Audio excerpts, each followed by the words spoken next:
אז מה זה בעצם להיות מלווה אקדמית? אני היום עובדת עם סטודנטים במקצוע חדש בארץ שנקרא ליווי אקדמי.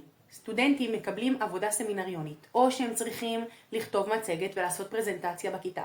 הם נורא לחוצים מזה, הם לא יודעים מה לעשות, הם לא יודעים איך לכתוב את זה. המרצים לא תמיד זמינים להם לשאלות ולהסברים. וכאן אני נכנסת לתמונה.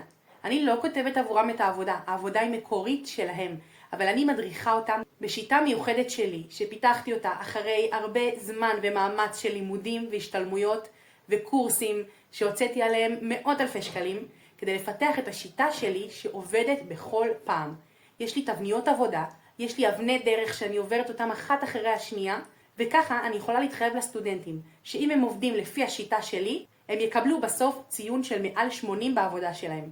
אני עובדת בעבודה הזאת מהזום, בבית שלי, בזמן שטוב לי ומתאים לי, בשעות שנוחות לי, ואני יכולה להרוויח הרבה כסף ולפרנס את המשפחה שלי בכבוד. בזכות המקצוע הזה, שנותן לי תחושה של התקדמות, משמעות ועניין בחיים. אם גם את רוצה ללמוד את המקצוע הזה, לעזור לסטודנטים, להרגיש תחושה של שליחות ומשמעות בעבודה שלך, לעבוד בשעות שנוחות לך, לחסוך לך זמן ולהרוויח עוד לפחות 15,000 שקל בחודש בקלות ובמהירות, אני מזמינה אותך ללמוד את המקצוע הנהדר הזה ולהיות מלווה אקדמית.